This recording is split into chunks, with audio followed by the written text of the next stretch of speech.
All right, welcome back. Episode number 4, the Prism Jiu-Jitsu podcast.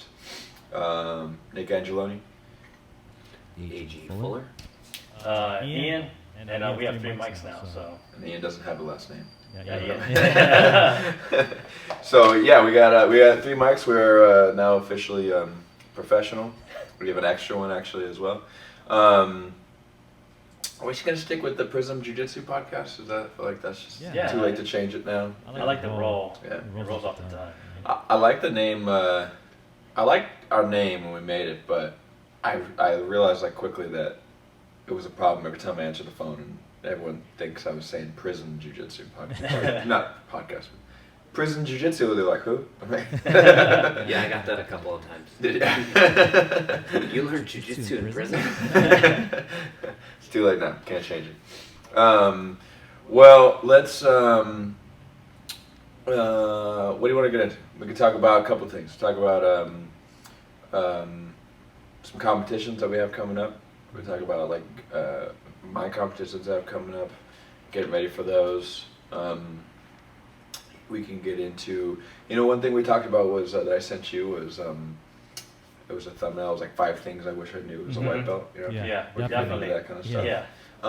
Let's lead with this really quickly though, because we always do this at the end, and then I feel like the majority of people don't make it an hour in. No? They don't watch the whole thing? Not according to Come our, on, not according to our analytics. The analytics of where they watching to. I can't remember. I don't know, but no one makes it an hour. So we gotta do the best shit in the front. Right? Yeah. Or you have to start being more interested. Yeah. But yeah, so what I want to leave with is we're gonna do like a question segment. So if you have questions, we actually did get one, so we can answer that. If you have questions about jiu-jitsu, preferably not technical questions, because obviously it's hard to show some techniques in this setting. But like I'm struggling with this, or I feel this way. Send them in. You can comment them on the YouTube channel, or you can email them to it's prismbjj@gmail.com, and we can answer those together. Yeah, let's start with this. So AG's hand's been hurting him. So let's talk about things you can do to kind of continue to get better. When you still have things bothering you, things like that. So, how have you been able to kind of make your adjustment dealing with that while you're in the interim? So, right now I'm dealing with tendonitis in my pinky tendons in both my hands. So, I think you hit the snooze button, so it's going to go off again. Hang on, let me have it. Sorry, continue. yeah, so it doesn't affect my grips that much, but when my hand gets gripped or if I hit it on the mat, either one, it's a lot of pain. And that pain has kind of, I've been able to deal with it and keep training the way I've been training, just kind of full bore for a really long time, for probably a couple of months since I started feeling the pain. Has it been bothering you that long? A month and a half, maybe 2 months. I'm just making sure. Time goes faster than more alarms going off. than I realized, but a couple of days it started to affect my work, and I work with my hands, so I knew I needed to do something to address it or help it heal.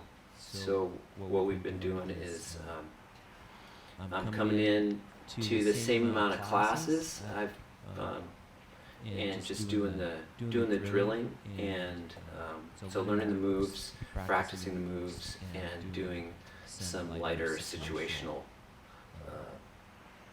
reps. How do you feel about? I was thinking about this the other day.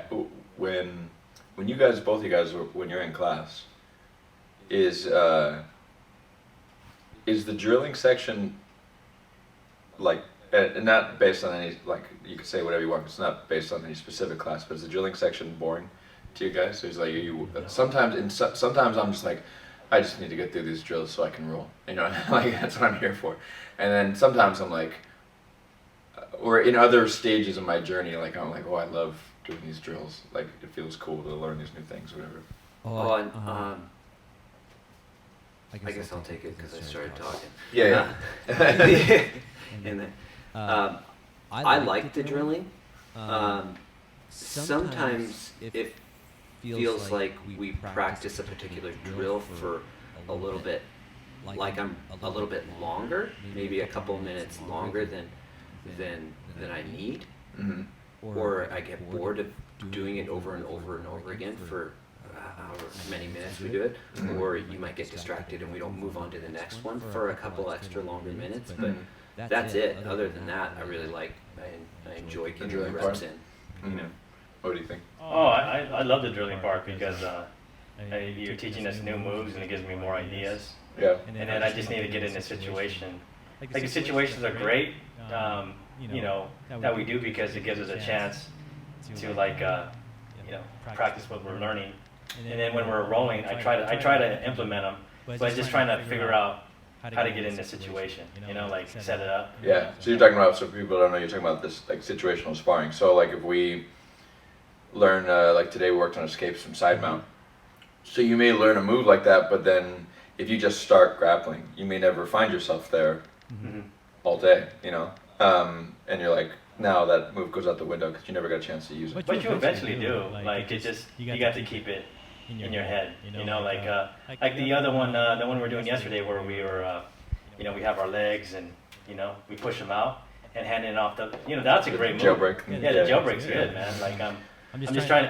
But what I mean is like the situationals, it starts you there. So then you know, like you can get real practice with that move, like in a live situation. Someone going like 75 to 100%. Yeah. I guess side control escapes is a bad example of that because you're probably going to find yourself in side control. It's like you know, but like say we teach like a submission from the back, like maybe you don't take anyone's back that day, you know, so you don't get any, you don't ever get to. Because I think what helps you like want to continue a move is like when you, not necessarily if you learn it and then you catch it, but if you get close, if you catch it then for sure, but like if you're able to try it and you're like, you can see the hope, like, oh, this does work, but I'm almost there, you know? That's kind of what like keeps you wanting to go back and then drill it the next day, things like that. But you gotta like feel like it works. For me, it takes like 2 months though to, if I really like a move, to like really get comfortable with it, you know, like it takes about 2 months, time you frame. know? Yeah, because like, you know my sweep that I like to do, you know, like it took like 2 months like of just getting smashed trying to do it until I was like, okay, now I get it, you know, like, you know, getting comfortable. But you know what's interesting about that is so we have talked about like getting extra reps in or like doing lots of drilling and focus on something to master one thing. And it's interesting that there are certain things that if you drill forever, you drill a lot, you're gonna get it. But then there's sometimes you just learn a move like that one. Like we didn't do that much. I think we only did it one day, and then but for some reason you were just like, oh, I like that move, and it just sticks with you. You know what I mean? Yeah. There was this really we have a beginner. He's beginner in the beginning 6 months. It was like I showed like a really advanced move because like in class we happen to have like a lot of upper belts. So I was like, oh, let me just give them something to do. So I showed like this advanced half guard sweep, and this kid, he's not a kid, he's an adult, but he hits it all the time now. And it's like it's just one of his only moves but he can do, but it's like a really gnarly sweep. I'm like, dude, how did you pick that? We just did it once. But sometimes like moves speak to you, you know? Yeah. Like, I'm like, oh, that one's for me. And other times it's like, I'm not that interested in this move. But I know I need to get good at escaping side mount, so I need to force myself to do 800 reps, or not, you know, I'm exaggerating. Yeah, like the dog fight move that I do a lot. It's like you know, I was an ex-football player, so it kind of speaks to me. Like we used to do drills on our knees where we'd hit the pad. Oh yeah, there's a lot like that. Yeah, so it's like exactly my body's kind of already been programmed to do that one, you know. Yeah, it is similar to that for sure. Fuck, I was gonna say. Well, okay, go ahead. I'm appreciating your the methodology of training lately, where you're going from a position and we're drilling a bunch of moves from the position, and they're similar, related. You know, if this happens, then we're gonna we're gonna do. It's like a system of. Mm-hmm. Yeah, the system, and it's I don't know, like blocks or moves that are related or. Yeah, for sure. You know. Yeah, like one position. Like we're gonna work on different types of side mount or different, and then we have like the basics, like starting attacks, and like, all right, if he does this, then we can go into this. And it was great to see. It was great to see because like, I was here Monday morning, and then Monday evening we're working on the same stuff, and then Wednesday we're doing same stuff, but like adding a couple different moves. One move from Monday, is, and then we have 2 other new moves that are, situationally related or from the same position. Yeah, I think so. So for Ian, to bring him in, we had a talk. AJ and he was saying like, dude, I feel like I learned these moves and like I like them or whatever, but I forget them, or they're not like sticking so much, they're hard to like apply. And it was cool. I was glad, and it was interesting. Like it was. I don't know that anyone could have done. I wouldn't like recommend to people. I feel like you and I have a friendship outside of class, or all 3 of us do. So it was normal. I wouldn't tell other people like, hey, go correct your instructor on the way that they run class. But you and I already have a relationship, so it was constructive.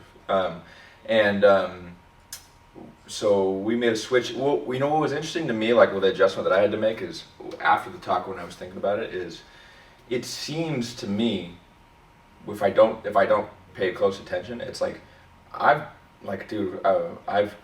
showed this like 5 classes or 4 classes, but it's because I'm at every class, And then I didn't realize, it was after that conversation I started paying attention. Like I would show something, I would look around the room, and I'm like, all right, who was actually here last class?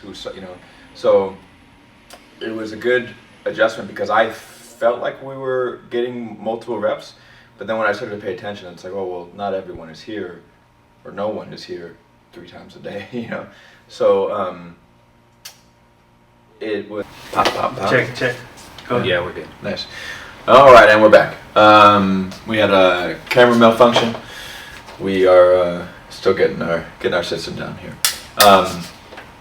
So where were we? Talking about systems. Yeah. So it's interesting because when you are, I'd say, white belt and maybe blue belt, at least through the beginning of blue belt, you're kind of just like in a tool collection mode,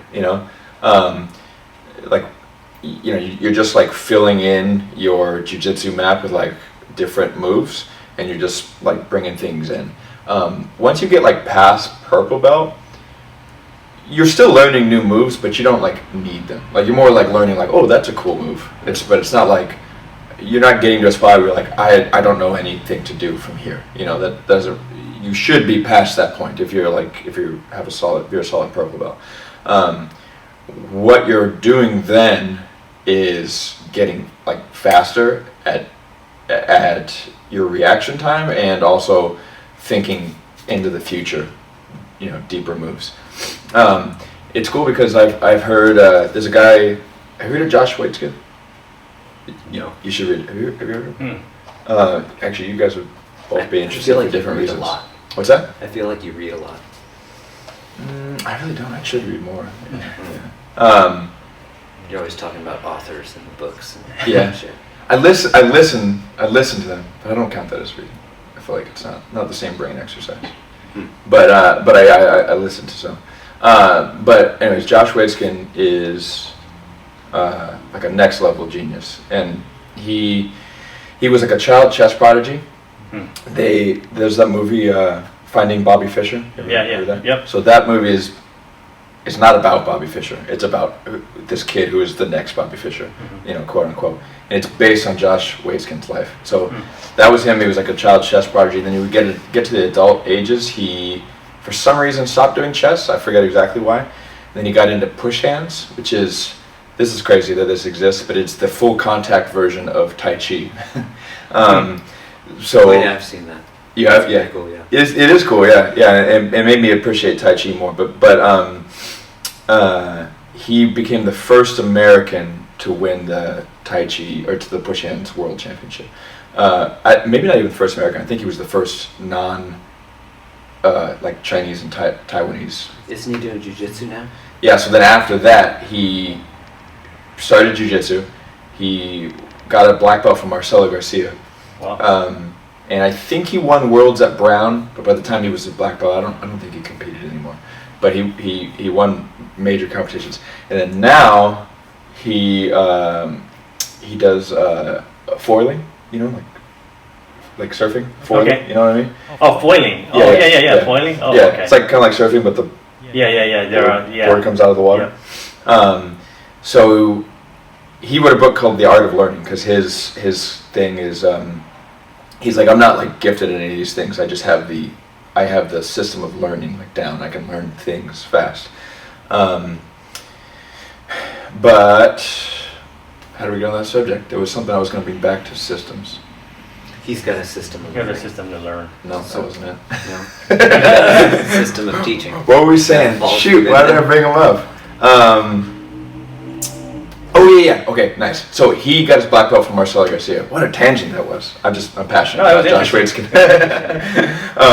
So yeah, he got his black belt from Marcelo Garcia, and everybody when they watched Marcelo when he was the man in competition, they were like, dude, he's so far like ahead. He's like 6 steps ahead of the other person, and his opinion was like he's not 6 steps ahead. Like nobody is thinking that much like when you're rolling. You know, you don't have like a 6-step plan.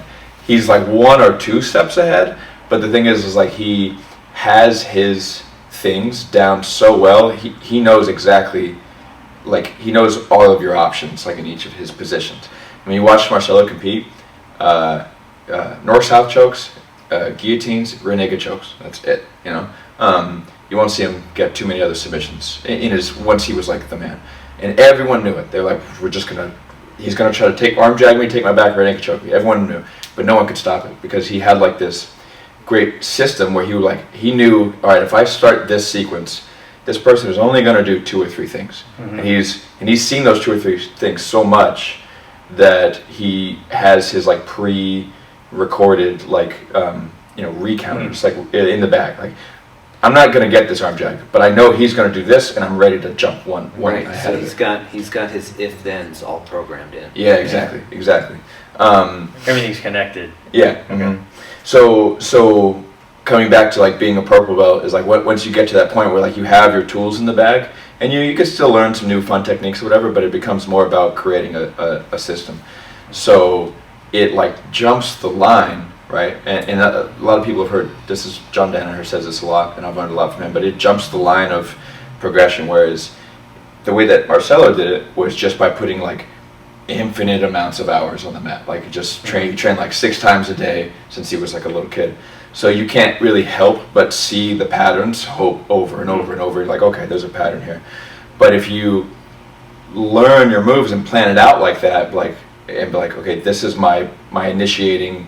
Like my opening, like this is where I put my first pawn, you know, and like I know like he's gonna do A, B, or C, and I'm ready for that. So now I go to my option, my second chess move, you know, and then the farther you go down the line, the less options the person has. And once you're like in a fully locked armbar, you know, he's only got 1 left, and you're ready for it. So the tap. Right. You're ready for the tap. So yeah, so systems, so learning in that way, and then like repeating the moves like over and over again, past the point where it's not that you know it, but you like can't fucking forget it. Like it's you know, you have everything mastered, and then putting that into a system. I think that's like what we've been doing lately, and then kind of the way that I always did it to myself, but I never realized that I did it. But yeah, so yeah. So I'm loving the if-thens. Because you're always training us, if the opponent does this, then you do this one. Mm-hmm. Yeah, right? Yeah. And then, and I feel like I'm still looking for the tools to put in my tool bag for my go-to stuff. Mm-hmm. I have a couple of things. but adding some more would be great. But I feel like the flows in rolling is getting so much better even without having those, just because of the understanding the body position and realizing when the exact right moment is to, you know, pop your hip up for the sweep or the timing and things like that. Yeah. The invisible jiu-jitsu. Yeah, you know, like the things that it's hard to notice when you're watching around, you know, but you feel. Yeah, you just feel it, just a little shift in the weight, and you can, and then you know that's exactly the right time to do your whatever you're gonna do. Yeah. That's so much of jiu-jitsu is like the invisible part, which unfortunately I feel like is why it's hard to make it a spectator sport, because even when I watch matches, I'm like, fast forward. I'm like, oh, there's a sweep, you know.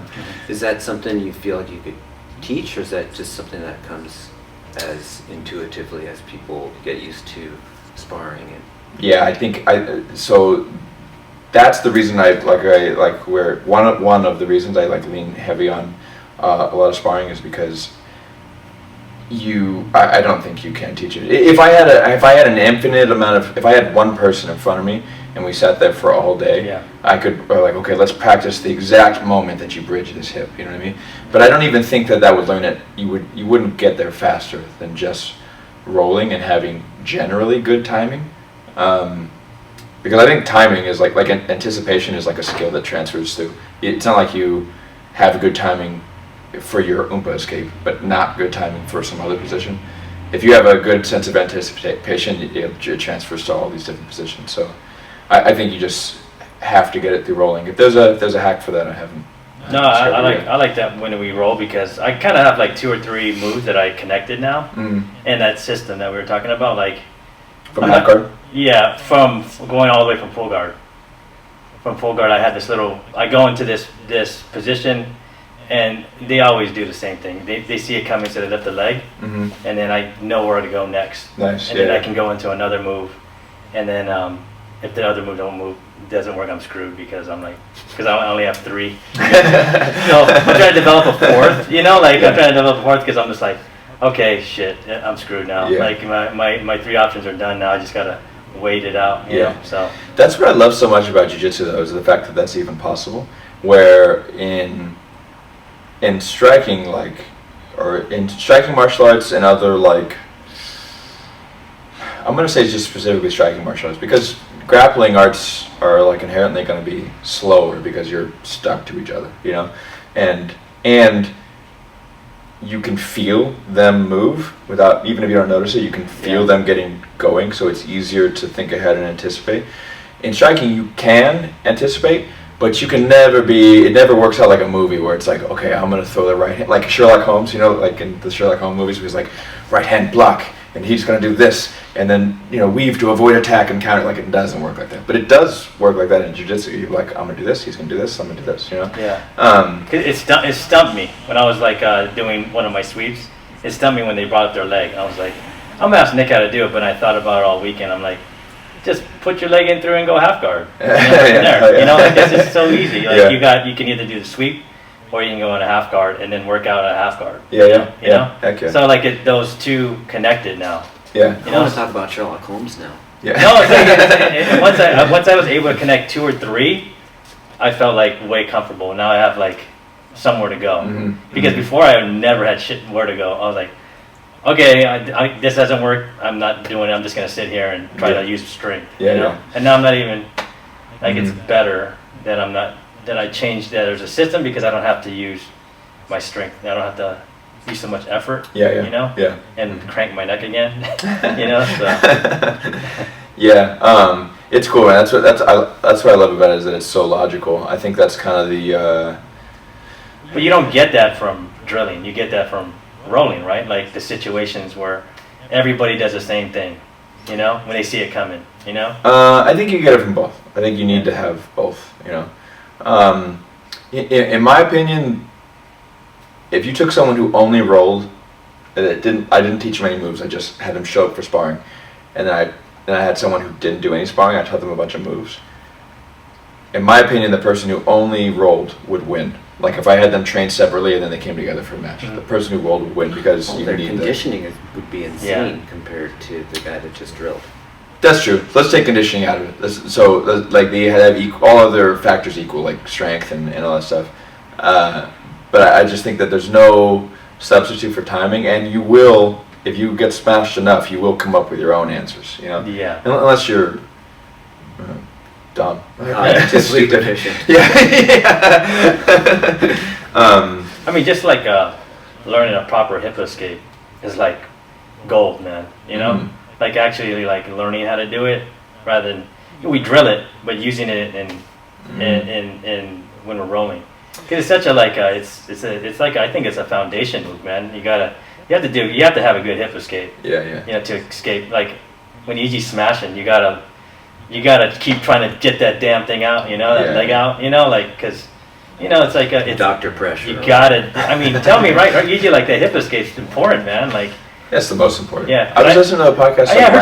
Me too. I heard some guy. Ryan Hall. Yeah, he was like, remember Ryan Hall? He's like, oh, hip escape, you don't need. I'm like, fuck, bro, space. It gives you space. I think you know? I think what he was, because it came off as he was saying like you don't need to hip escape.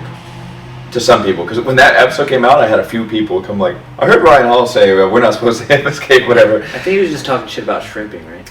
He was talking about like warming up with hip escapes. You know what I mean? Like he like shrimping down the mat, as you know. That's what he meant, and I think he's right in a sense, but he's not. Like you don't need to do that after. Like he doesn't need to do that, and neither. You know, I don't need to do it. But for like the first couple of years, like maybe not even a year, you know, 6 months at least to a year. Like it's super. It's like the wax on, wax off of jiu-jitsu. Like you're just embedding that body mechanic like into your neural pathways. Yeah, exactly. Yeah, nice. And you learn the importance of getting on the shoulder. Mm-hmm.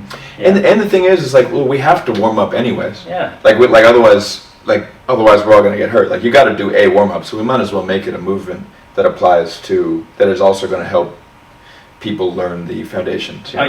When I was playing football, man, like our freshman year, like we had a really good team, man. Mm-hmm. If you went up all the way to seniors, you were gonna play on a good team. Mm-hmm. But like all freshman year was just foundation.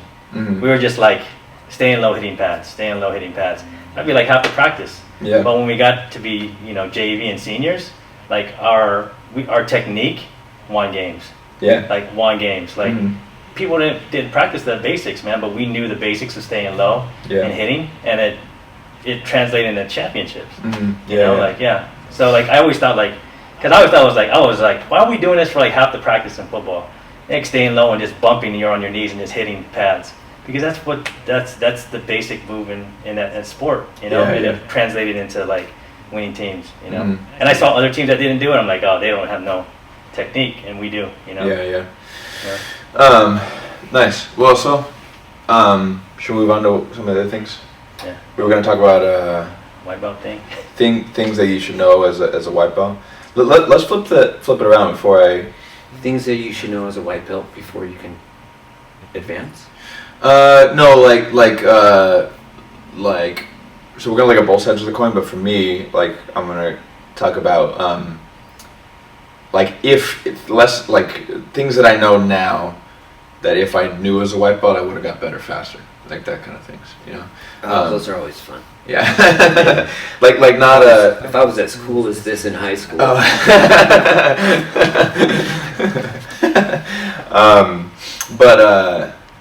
Yeah, so like not like technical things, but more like the approach to like how you train or like how you learn and things like that.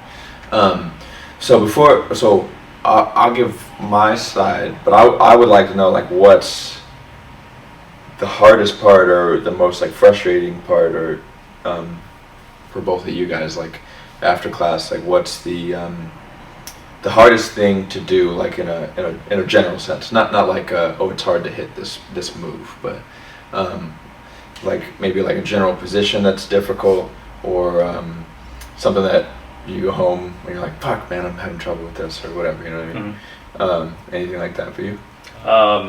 working at a mount. That's one thing I really want to. Escaping from mount? Escaping from mount, yeah. Escaping from mount and escaping from side guard, you know? Those are things or side control. Side control, yeah. You know, like those are, like what you're teaching us now is like, I'm like, it's golden for me, man. It's like stuff I need to work on. Yeah. You know, so. Yeah, so escapes. Yeah. I think that's always the hardest thing. Escapes are the biggest, yeah. I think, you know, I see a lot of the new guys come, and I tell them, like, bro, like, escapes are in your first couple months. Yeah. They're like, they're the basis, because you're going to be stuck in that. You're going to be stuck in, like, EG's, if you want to have fun when you roll, smash, like, all the time, bro. It's just how it is, you know, like. Yeah. But if you're just, like, if you can't escape, then you're, you know, like, you gotta. You're not doing jiu-jitsu. Yeah, do jiu-jitsu, bro. You gotta learn to escape. Yeah. How about you? Anything? It doesn't need to be positioned. It could be like. Well, just I wasn't going to talk about that because I feel like my what I'm learning now and how I'm approaching jiu-jitsu or as it's coming is really good. Nice. I feel really good about it, and I feel like I could be a bit more disciplined though, because I'm feeling really good strength-wise. You know, getting a lot of gym time in, doing my strength training, lifting weights and stuff, and I feel like that's giving me a lot more strength that I feel like I'm I'm just powering through stuff a lot more where I'm like, oh, I wouldn't have been able to do this. Oh, so having the discipline to not use your strength. Well, you're always using it. I mean, like, to not muscle things, you know. Yeah, it's hard for me not to just like flex and bust out of That was the thing. Yeah. That was my problem. I was trying to. I'm doing a lot of that. In my beginning, I was trying to muscle out everything, you know, like, and now I'm learning not to muscle. I was being finesse when you started. And now you're like, we're going the opposite direction, bro. Like you're muscling out, and I'm like learning more how to not muscle out. You know. It's interesting because so you went through a similar progression or you're halfway through. You're like. Halfway through a progression that I went through in a much longer time frame, because in my beginning years of jiu-jitsu, like up to purple belt, I had almost no guidance. You know, like my instructors that opened the school, they were like, they must have been 21 or something like that, 22, and they just had some money from growing weed, and they opened a school, and they like they really fucked around. And I after a few months there, like they gave me a key, and they would just teach 3 moves, and then they would all fucking leave, and they were like, hey, can you close up? There was not even like a timer. Like it was just like, okay, there's your moves, now go ahead and roll. And we would roll for like 15 minutes, and then someone would pop their head up and be like, should we switch? You know, and then like, yeah, okay, cool. There was no guidance. So it took me a while to make this transition. It was not until I got with my instructor now that I learned that he kind of pushed me in that direction. So in the beginning, I was like 0 strength. Don't use any strength. And in fact, like what I would do is I would do like a hard workout immediately before class, so that all my muscles were just dead, and I could only use technique. So I got my technique certainly like grew really quickly, but like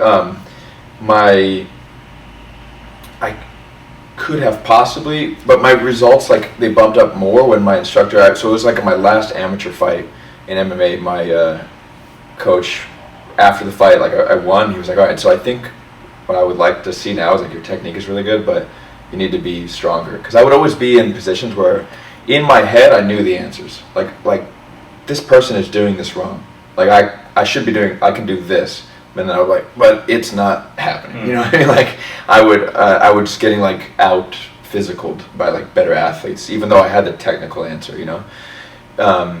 Because no matter how much people want to tell you that strength doesn't matter at all, it fucking matters. Oh, it matters. You can certainly overcome a certain amount of strength with good technique, but there is a limit to that. You know, if the person is strong as fuck and they absolutely suck, then maybe, you know. But if you're pretty close in skill, but they're stronger, more athletic than you, then, you know, they're gonna probably take that. Pavel Tatsulin, you know that guy? Yeah. Yeah, his mantra is strength first. Nice. Strength first before all the technique, and then your technique. I don't know if I would go that far in jiu-jitsu, because he's not a jiu-jitsu guy. No, he's just a badass trainer. Yeah. Yeah. So it makes sense that a strength coach would say strength first. But I would definitely say strength important. Technique for sure first, because in jiu-jitsu. In other performance sports, maybe less. Maybe strength first. I just think it helps everything. Like it helps with everything you do. Like I like to dance, right? And in the mirror. When no one's around. Yeah. No, I get. I'll go to these drum circles and whatever the trilogy sanctuary. That's pretty cool. There's substances involved. I'm sure. Yeah. From the earth. Nobody's ever been to a sober drum circle, I don't think. Right. And when I started working my calves. Yeah. That all just became so easy. Dancing, and even like running, and then doing like jump roping. I got a jump rope, and a few months ago, and this was before I was in the gym. Yeah. And I was practicing a little bit, and I was like, man, this sucks. And then a few weeks after hitting my calves pretty hard, it was like it's way easier. So like, and then.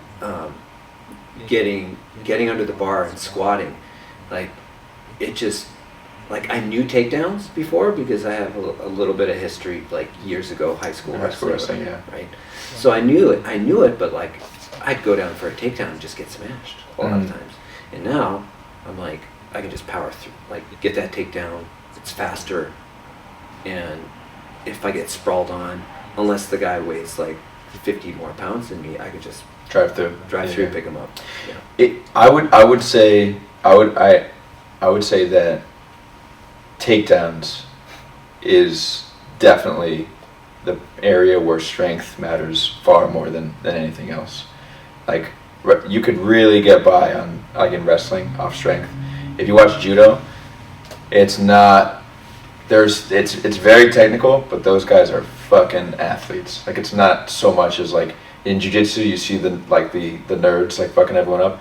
It's not like that in judo, in my opinion. So takedowns like require a lot more strength, and squatting I think is the most important exercise that you can do to like assist your takedowns. But in going back to Pavel, it's Pavel, right?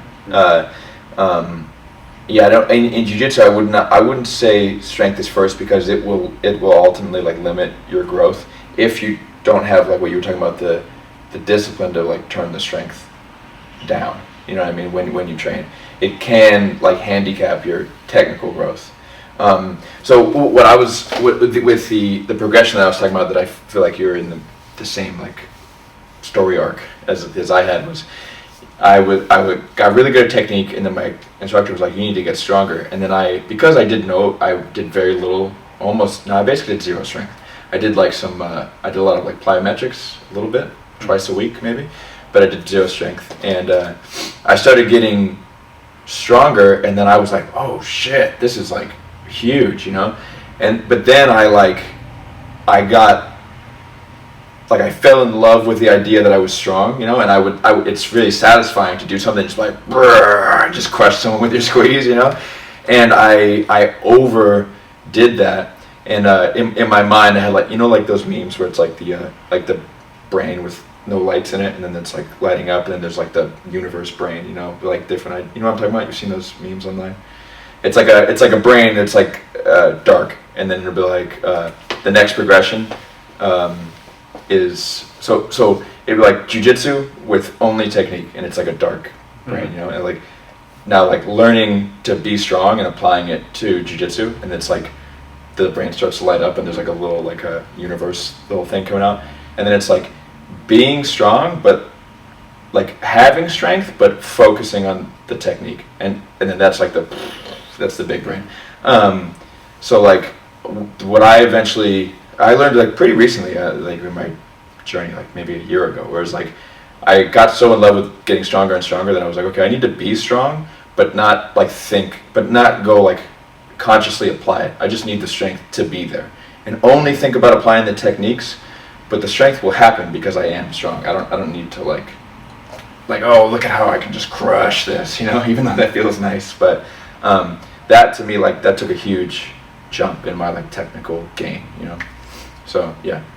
I felt like when I I've been injured for a month, that I got better because you couldn't be strong. Couldn't use the strength. Yeah. So I had to when I came back, I had to work from technique because if I overstrained, I would hurt myself. So I was like, okay, I need to learn how to do this more gently with myself. Yeah. You know. Yeah. So I did.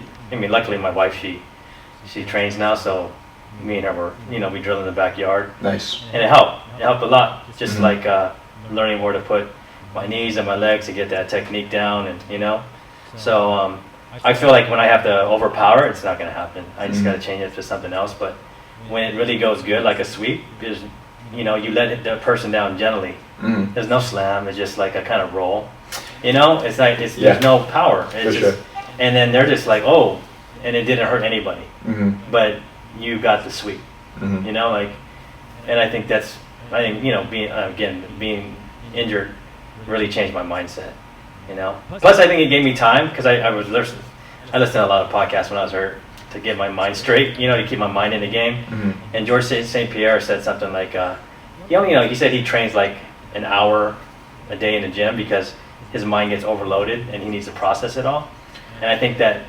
When did he say that? He said it in Lex Friedman's podcast. So that's him retired. Yeah. But I think that week when I couldn't come in, I was able to process everything. Yeah, a lot of times, like when I watch instructionals, I still watch instructionals, and like always like try to keep up with like the meta, like the current meta of jiu-jitsu, So I buy like BJJ Fanatics DVDs and try to learn new things all the time. But I will not like sit and. Do they actually send you DVDs? No, I don't know why people still use the term DVD, but I'm definitely not the only one. But they're not DVDs.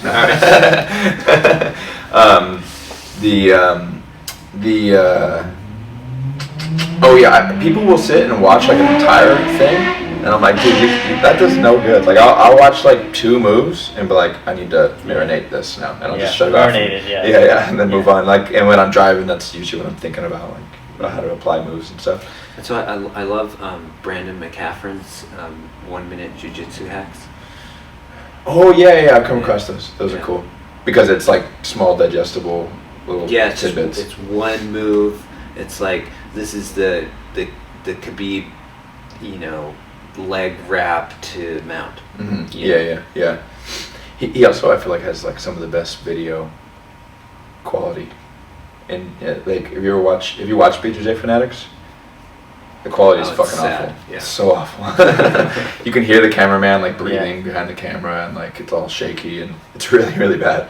That's their thing though. They've basically, I mean, not basically, they say like, we don't think the quality needs to be good, which I disagree with, because if you don't know who BJJ Fanatics are, and you don't know who Gordon Ryan is, and you're like looking at this basically homemade video and it's $220, like, go fuck yourself, you know what I mean?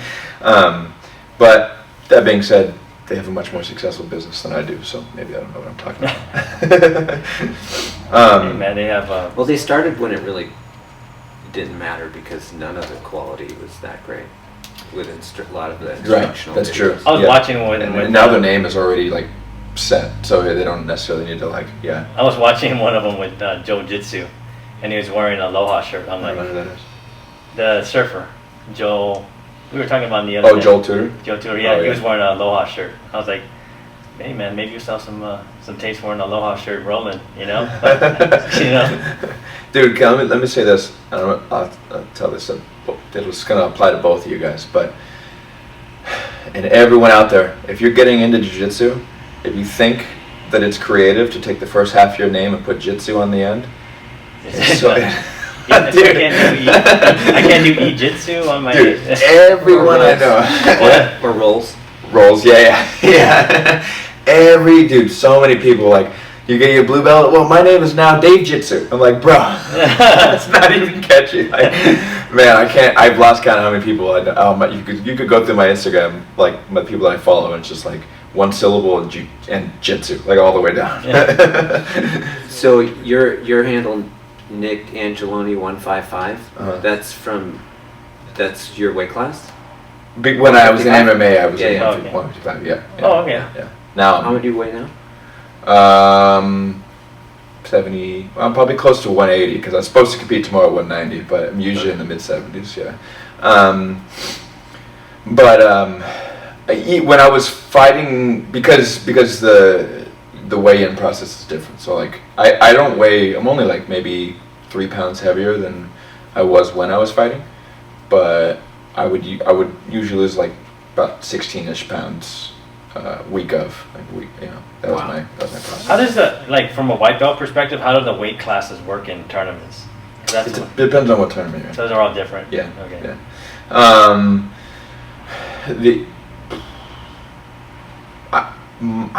Yeah. Because I've never even looked at the weight classes outside of my own. So yeah, I'm not.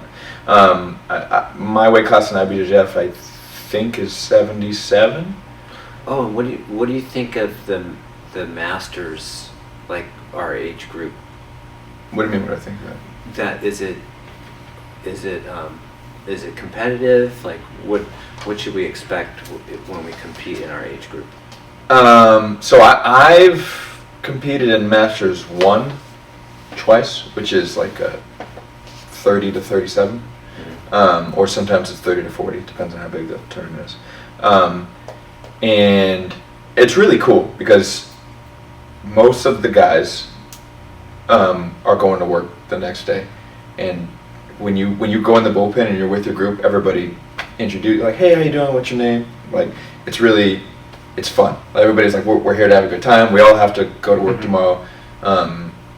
Like it's a really like positive environment. Sometimes in adults, some adult competitors are that way, like the 18 to 30. But sometimes they're not. Sometimes they're fucking slapping their legs and just like, So I like the experience at competing in Masters. And then in terms of how competitive it is, it's certainly less competitive than adults because no one there is like trying to be the next big thing, So most of the guys. It's past our time. What's that? Right. Yeah. So most of the guys are training, 3-4 times a week, and they do it as a hobby, and sometimes not, especially at underneath purple belt. Like maybe a brown and black at Masters, the guys are maybe like they own schools like myself, or they're instructors at someone else's school, so all they do is jiu-jitsu. We'll be in Masters too. What's that? We'd be in Masters too. You guys would be in Masters too, yeah. So will we be going just against white belts, or are we going against every belt? No, not every belt. So it depends. So typically, like in the major tournaments, we're older. We're 44, 46. 44 and 46, yeah. So in the major tournaments, it's gonna be white belts only. Okay. Sometimes when you go to like a smaller tournament, they can't fill all the brackets, and in the no-gi divisions, they may do beginner, intermediate, and advanced. So, but even with that, most of the time, beginner just means white belt. But sometimes they do it different. Sometimes it's like if you've been training for 18 months or something, or less than that, like they call that all beginners. But usually it's white belts, yeah. Okay. I'm excited to get you guys. You're gonna do one, right? Yeah, I'll do one, man. Okay, yeah. Cool. Yeah, for sure. Yeah, nice. You already had your first one. That was cool. So I'm excited to do another one. So, did we get to the viewer question? We did not, but I think we're kind of running out of time. All right. We're over an hour, I'm pretty sure. So we'll get it next time. Yeah, sure. The viewer's name, I think, was... I forget. I'll check it. Yeah, we'll figure it out. So sorry. If it's you, because you're the only question we've gotten so far, so if it's you, you know what we're talking about. We'll get to your question next week. All right, let's wrap it up. Guys, if you like the podcast, right now we are exclusively on YouTube. you can. So if you're listening right now, you're on YouTube, just hit that subscribe button. Help us grow the podcast by liking the video and leaving a comment.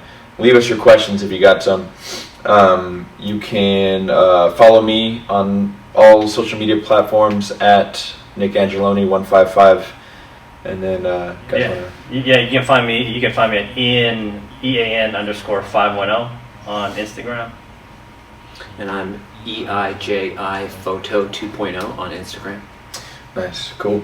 All right, until next week. See ya.